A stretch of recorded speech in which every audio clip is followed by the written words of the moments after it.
जय हिंद साथियों, welcome to my YouTube channel. Bihar police के लाइव क्लास में आप सभी का स्वागत है। आपको बता दें कि बिहार पुलिस के एग्ज़ाम तक आपको 1100 प्लस ऑब्जेक्टिव क्वेश्चन कराने वाले हैं, जो आपके सभी शिफ्ट के एग्ज़ाम के लिए बहुत ही महत्वपूर्ण है, जिसमें आपका पूरा सिलेबस कवर किया गया है। चाहे वो जीके के क्वेश्चन हो या जीएस के क्वेश्चन हो, साइंस हो या हिस्ट्री हो, ज्योग्राफी हो, इकोनॉमिक्स हो, पॉलिटी हो, सभी के क्वेश्चन आपको बारी बारी से करवाए जाएंगे। तो अगर आपका भी एग्ज़ाम बिहार पुलिस का आने वाले दिनों में है तो आप डेली हमारे साथ 10 बजे जुड़ जाइएगा। बिल्कुल आपके सिलेबस के अकॉर्डिंग जो न्यू सिलेबस जारी किया गया है उसी के अकॉर्डिंग सभी प्रश्न आपको देखने को मिल जाएंगे। जो कौटिल्य जीएस एकेडमी पटना के द्वारा ये सभी क्वेश्चन को तैयार किया गया है। प्रदीप सर को आप तो पहचानते ही होंगे, दरोगा फैक्ट्री कहा जाता है। और कौटिल्य जीएस एकेडमी आप सभी ने नाम सुना ही होगा। उनके टीम के द्वारा ये सभी क्वेश्चन तैयार किए गए हैं और सभी क्वेश्चन आपके लिए बहुत ही महत्वपूर्ण है। देखिए, आज का पहला क्वेश्चन है, उत्माशा अंतरिक्ष का पता लगाया। उत्माशा अंतरिक्ष का किसने पता लगाया? तो इसका सही जवाब ऑप्शन डी हो जाएगा, बार्थोलोमियो डियाज ने। उत्माशा अंतरिक्ष का पता किसने लगाया? बार्थोलोमियो डियाज ने। नेक्स्ट प्रश्न है, धर्म युद्ध हुआ था, धर्म युद्ध किनके बीच हुआ था? तो धर्म युद्ध जो था ईसाइयों और तुर्कों के बीच में हुआ था। दो का ऑप्शन है आपका बिल्कुल सही जवाब है। धर्म युद्ध किसके बीच हुआ था? ईसाइयों और तुर्कों के बीच में। नेक्स्ट प्रश्न है, बोस्टन की चाय पार्टी घटना कब घटी? आपको 3 का सही जवाब बताना है। इस क्लास का पीडीएफ आपको वीडियो के डिस्क्रिप्शन में मिल जाएगा। तो पीडीएफ अगर आप लेना चाहते हैं तो वीडियो के डिस्क्रिप्शन में लिंक दिया गया है, वहां से आप पीडीएफ को ले सकते हैं। और डेली 10 बजे हमारे साथ जरूर जुड़ जाइएगा अगर आपको बिहार पुलिस में सिलेक्शन लेना है तो 3 का सही जवाब देखिए, बोस्टन की चाय पार्टी घटना कब घटी? इसका सही जवाब 1773 में। 1773 में बोस्टन की चाय पार्टी की जो घटना थी वो घटी थी। अगला क्वेश्चन देखिए, अमेरिकी स्वतंत्रता संग्राम में अंग्रेजी सेना का सेनापति कौन था? 4 का सही जवाब बताएं। पूरा मिक्स क्वेश्चन है दोस्तों, पूरा मिक्स क्वेश्चन है। 1100 क्वेश्चन कराने वाले हैं। ये पार्ट आपका 1 है, पार्ट 2 कल आएगा, पार्ट 3 परसों आएगा। तो पार्ट 1, पार्ट 2, पार्ट 3 ये सभी पार्ट जो है देख लीजिएगा अगर आपका बिहार पुलिस का एग्ज़ाम है तो 4 का अगर आप ऑप्शन बी लॉर्ड कार्नवालिस बता रहे हैं तो आपका बिल्कुल सही जवाब है। अमेरिकी स्वतंत्रता संग्राम में अंग्रेजी सेना का सेनापति कौन था? लॉर्ड कार्नवालिस था। ऑप्शन बी बिल्कुल सही जवाब है। आगे देखिए, विश्व का पहला लिखित संविधान किस देश में लागू किया गया? विश्व का पहला लिखित संविधान किस देश में लागू किया गया? अमेरिका में बता रहे हैं तो आपका बिल्कुल सही जवाब है। नेक्स्ट प्रश्न देखिए, किसने कहा था मैं ही राज्य हूँ? किसने कहा था मैं ही राज्य हूँ? बहुत ही महत्वपूर्ण प्रश्न है, सभी लोग आंसर कमेंट बॉक्स में छाप देंगे। 6 का अगर आप ऑप्शन है लुई 14वां बता रहे हैं तो आपका बिल्कुल सही जवाब है। ये इतिहास में पढ़ना है, लुई 14वां ने कहा था कि मैं ही राज्य हूँ। नेक्स्ट प्रश्न देखिए, शक्ति के पृथकीकरण के सिद्धांत का प्रतिपादन किसने किया? शक्ति के पृथकीकरण के सिद्धांत का प्रतिपादन किसने किया? तो 7 का ऑप्शन है मॉन्टेस्क्यू आपका बिल्कुल सही जवाब हो जाएगा। Montesquieu will be right answer. आगे देखिए, रूसो ने किस सिद्धांत का प्रतिपादन किया? रूसो ने किस सिद्धांत का प्रतिपादन किया? इसका सही जवाब जनमत का। जनमत का अर्थ होता है जनता की इच्छा, और रूसो ने इस सिद्धांत का प्रतिपादन किया। आगे देखिए, दी सोशल कॉन्ट्रैक्ट नामक पुस्तक किसने लिखे थे? दी सोशल कॉन्ट्रैक्ट नामक पुस्तक के लेखक कौन थे? तो इसका सही जवाब फटाफट कमेंट बॉक्स में छाप दीजिए। ये लिखने वाले भी व्यक्ति रूसो ही हैं, रूसो इसका बिल्कुल सही जवाब हो जाएगा। आगे देखिए, स्वतंत्रता, समानता और बंधुत्व का नारा किस क्रांति में दिया गया? 10वीं क्लास में क्वेश्चन आपको पढ़ना है, बहुत महत्वपूर्ण है कि स्वतंत्रता, समानता और बंधुत्व का नारा किस क्रांति ने दिया? तो इसका सही जवाब फ्रांसीसी क्रांति में। फ्रांसीसी क्रांति में स्वतंत्रता, समानता और बंधुत्व का नारा दिया। और फ्रांसीसी क्रांति से संबंधित क्वेश्चन आपको पहले ही करवा चुके हैं। नेक्स्ट है कि मॉन्टेस्क्यू द्वारा लिखित पुस्तक का नाम क्या था? 11 का सही जवाब बताएं। मॉन्टेस्क्यू के द्वारा लिखित पुस्तक का नाम क्या था? इसका सही जवाब द स्पिरिट ऑफ लॉज हो जाएगा। The spirit of laws. अगर क्वेश्चन पूछे कि मॉन्टेस्क्यू के द्वारा लिखित पुस्तक का नाम क्या है, तो द स्पिरिट ऑफ लॉज जो है, इस पुस्तक के लेखक मॉन्टेस्क्यू हैं। चलिए नेक्स्ट प्रश्न 12 नंबर देखिए, और इसका पीडीएफ आपको टेलीग्राम पर मिल जाएगा, तो पीडीएफ आप ले लीजिएगा। बिहार पुलिस के लिए रामबाण प्रश्न है। आगे देखिए, 1917 में विश्व युद्ध से अलग होने वाला राष्ट्र था। 1917 में कौन ऐसा देश था जो विश्व युद्ध से अलग हो गया था? तो इसका सही जवाब सोवियत संघ हो जाएगा। सोवियत संघ जो था 1917 में विश्व युद्ध से अलग हो गया था। आगे देखिए, वर्साय की संधि ने किस महादेश का मानचित्र बदल दिया? वर्साय की संधि ने किस महादेश का मानचित्र बदल दिया? तो इसका सही जवाब यूरोप महादेश का मानचित्र बदल दिया वर्साय की संधि ने। नेक्स्ट प्रश्न देखिए, तुष्टीकरण की नीति की प्रतिमूर्ति कौन ब्रिटिश प्रधानमंत्री था? 14 का सही जवाब बताएं। तुष्टीकरण की नीति की प्रतिमूर्ति कौन ब्रिटिश प्रधानमंत्री था? तो इसका सही जवाब चेम्बरलेन हो जाएगा। चेम्बरलेन प्रधानमंत्री था। आगे देखिए, नाजीवाद किसका समर्थक था? हिटलर से संबंधित क्वेश्चन पूछा जाएगा, और नाजीवाद व्यवस्था पर पहले ही हम सिलेबस के अकॉर्डिंग जब टॉपिक वाइज क्वेश्चन पढ़ा रहे थे तो उसमें हमने आपको बताया था। 15 का सही जवाब बताएं। नाजीवाद किसका समर्थक था? तो राज्य की सर्वोच्चता के सिद्धांत का नाजीवाद जो था वो समर्थक था। आगे देखिए, हिटलर का जन्म हुआ था। 16 का सही जवाब बताएं। हिटलर का जन्म हुआ था। हिटलर का जो जन्म हुआ था ऑस्ट्रिया में हुआ था, याद रखिएगा। हिटलर का जन्म कहाँ हुआ था? ऑस्ट्रिया में हुआ था। नेक्स्ट प्रश्न देखिए, मेन कैम्प का लेखक था। मेन कैम्प का लेखक था, तो मेन कैम्प का जो लेखक था ये आपका हिटलर था। हिटलर का जन्म ऑस्ट्रिया में हुआ और मेन कैम्प पुस्तक के लेखक हिटलर था। आगे देखिए, गेस्टापो क्या था? गेस्टापो क्या था? तो देखिए, गेस्टापो जो था वो गुप्तचर पुलिस दल था। गेस्टापो क्या था? अगर आप इतिहास पढ़े होंगे तो आपको मालूम होगा, गेस्टापो जो था गुप्तचर पुलिस दल था। नेक्स्ट प्रश्न देखिए, हिटलर के किस देश पर आक्रमण के परिणाम स्वरूप द्वितीय विश्व युद्ध आरंभ हुआ? आपको बताना है इस प्रश्न का सही जवाब। क्वेश्चन आपके मोबाइल स्क्रीन पर है, तो फटाफट बताएं।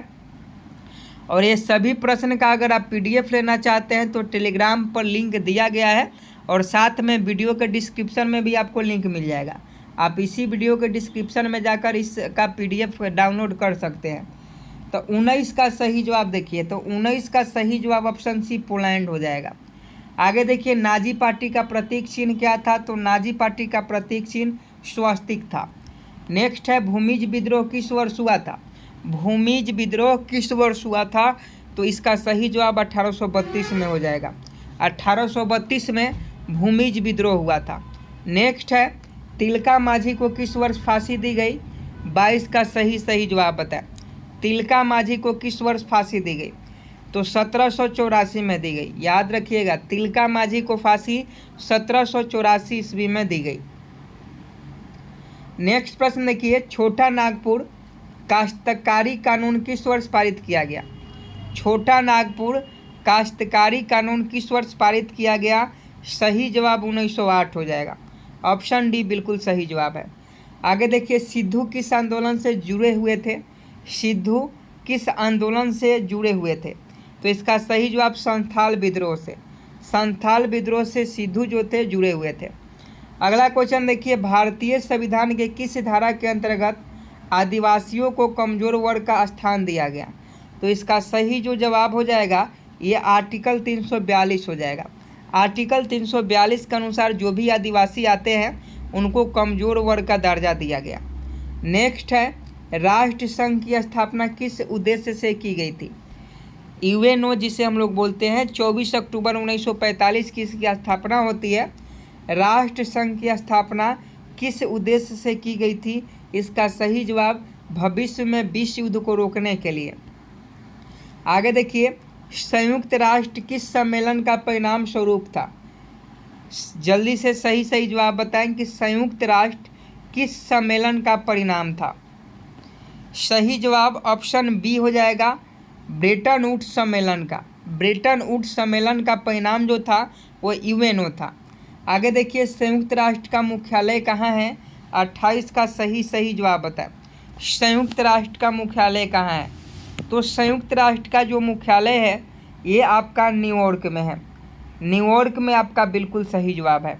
नेक्स्ट प्रश्न देखिए, जूते हुए खेत का प्रमाण किस हड़प्पाई स्थल से मिला है? तो जूते हुए खेत का जो परिणाम है ये कालीबंगा राजस्थान से मिला। जूते हुए खेत का प्रमाण किस हड़प्पाई स्थल से मिला? कालीबंगा से। आगे देखिए, खूब गेहूँ उपजाओ, गेहूँ ही हमें जंग जिताएगा, यह किसने कहा था? 30 का सही जवाब बताएं। खूब गेहूँ उपजाओ, गेहूँ ही हमें जंग जिताएगा, ये किसने कहा था? वुड्रो विल्सन ने कहा था। ऑप्शन ए बिल्कुल सही जवाब है। आगे देखिए, 15वीं और 16वीं शताब्दी में नए देशों और व्यापारिक मार्गों की खोज की ओर किस महादेश में आरंभ हुई? 31 का सही जवाब बताएं। तो ये जो था यूरोप महादेश था। यूरोप इसका बिल्कुल सही जवाब है। आगे देखिए, नई दुनिया का पता कैसे लगा? तो देखिए, नई दुनिया का जो पता था वो नाविक अभियानों के द्वारा लगाया गया, क्योंकि समुद्री मार्ग से ही भारत की भी खोज की वास्को डी गामा ने 1498 में। नेक्स्ट है, पवित्र रोमन साम्राज्य किसको कहा गया? 33 का सही जवाब बताएं।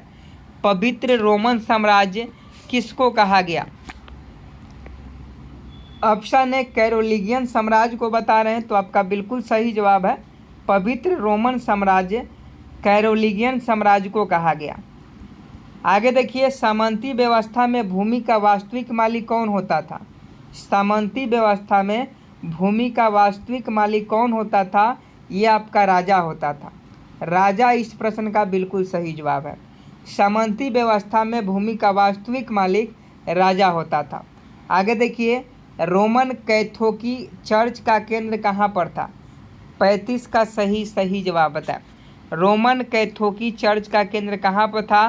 तो ये आपका रोम में था। ऑप्शन डी बिल्कुल सही जवाब है।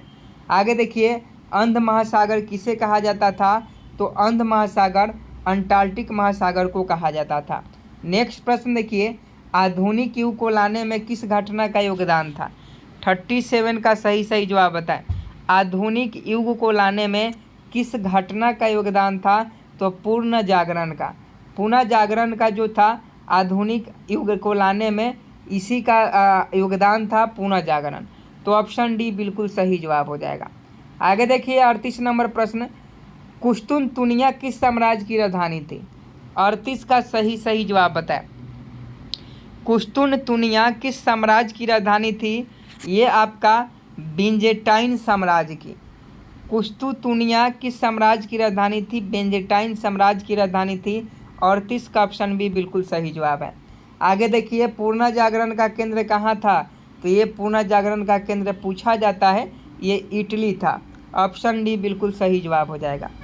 आगे देखिए, धर्म युद्ध का मुख्य कारण क्या था? 40 का सही जवाब बताएं। सभी क्वेश्चन आपके बिहार पुलिस में छपने वाले हैं। पीडीएफ आपको डिस्क्रिप्शन में मिल जाएगा, पीडीएफ वीडियो के डिस्क्रिप्शन में है। धर्म युद्ध का मुख्य कारण क्या था? तो धर्म युद्ध का जो मुख्य कारण था, तुर्कों से जेरूसलम को मुक्त कराना। तुर्कों से जेरूसलम को मुक्त कराना धर्म युद्ध का मुख्य कारण था। आगे देखिए, यूरोप में तर्कवाद का विकास किस घटना का परिणाम था? यूरोप में तर्कवाद का विकास किस घटना का परिणाम था? तो सही जवाब पुनः जागरण का प्रसार। ऑप्शन डी बिल्कुल सही जवाब है। आगे देखिए, निम्नलिखित में से किस कारण ने भौगोलिक खोजों को परिश्रम नहीं दिया? परिश्रम यहाँ टाइपिंग मिस्टेक है, तो इसका सही जवाब ऑप्शन डी हो जाएगा, राजशक्ति की दुर्बलता ने। आगे देखिए, दूरबीन का आविष्कारक कौन था? 43 का सही जवाब बताएं। दूरबीन का आविष्कारक कौन था? आप सभी जानते हैं, गैलीलियो ने दूरबीन का आविष्कार किया। नेक्स्ट है, एस्ट्रोलेव किस प्रकार का यंत्र था? एस्ट्रोलेव किस प्रकार का यंत्र था? तो ये अक्षांश बतलाने वाला यंत्र था। एस्ट्रोलेव जो था ये अक्षांश बताने वाला यंत्र था। नेक्स्ट है, हल्के और तेज गति से चलने वाले कैरेवल जहाज किन लोगों ने बनाया? हल्के और तेज गति से चलने वाले कैरेवल जहाज किन लोगों ने बनाया? तो ये पुर्तगालियों ने बनाया। आगे देखिए, कोलंबस मूलतः किस देश का निवासी था? कोलंबस ने अमेरिका की खोज की थी। आपको याद होना चाहिए, क्लास में बताए थे। कोलंबस मूलतः इटली का निवासी था। कोलंबस ने 1492 में किस स्थान की खोज की? अगला प्रश्न है कि कोलंबस ने 1492 में किस स्थान की खोज की? तो ये अमेरिका की खोज की। नेक्स्ट प्रश्न देखिए, हेनरी द नेविगेटर किस देश का राजा था? हेनरी द नेविगेटर, तो ये आपका पुर्तगाल का बिल्कुल सही जवाब है, पुर्तगाल का। हेनरी द नेविगेटर पुर्तगाल का राजा था। आगे देखिए, वास्को डी गामा किस वर्ष भारत पहुंचा था? तो आप सभी जानते हैं सबसे पहले भारत में पुर्तगाली हैं और वास्को डी गामा ने ही भारत की खोज की थी 1498 में। तो ऑप्शन बी बिल्कुल सही जवाब है। नेक्स्ट है, वास्को डी गामा भारत के किस बंदरगाह पर पहुंचा? तो वास्को डी गामा जो था भारत के, ये आपका कालीकट बंदरगाह पर पहुंचा था। और आज का क्लास का लास्ट प्रश्न है, ब्राज़ील की खोज किसने की थी? इसका सही जवाब आपको होमवर्क में करके आना है और आपको 1100 प्लस हम क्वेश्चन करवाएंगे। जो रामबाण प्रश्न है आपका पूरा टॉपिक इसी में कवर हो जाएगा। अगर आप कुछ नहीं पढ़े हैं, अगर आप 1100 प्रश्न को एक बार रिवाइज भी कर लेते हैं तो 60-70 नंबर लाने से आपको कोई नहीं रोक सकता, ये हमारी गारंटी है। और इसका PDF आपको वीडियो के डिस्क्रिप्शन में मिल जाएगा। तो वीडियो को शेयर कीजिए। कल हम लोग 51 नंबर प्रश्न से स्टार्ट करेंगे। अब बहुत सारे प्रश्न है, 1100 आपका प्रश्न है, समझे कि नहीं? चाहे वो हिस्ट्री हो, ज्योग्राफी हो, सभी को मिलाकर। तो PDF का लिंक वीडियो के डिस्क्रिप्शन में है और कल हम लोग 51 नंबर प्रश्न से शुरुआत करेंगे पार्ट 2 का। तो चैनल को सब्सक्राइब कर सपोर्ट कीजिए। मिलते हैं नेक्स्ट वीडियो में, तब तक के लिए जय हिंद, जय भारत।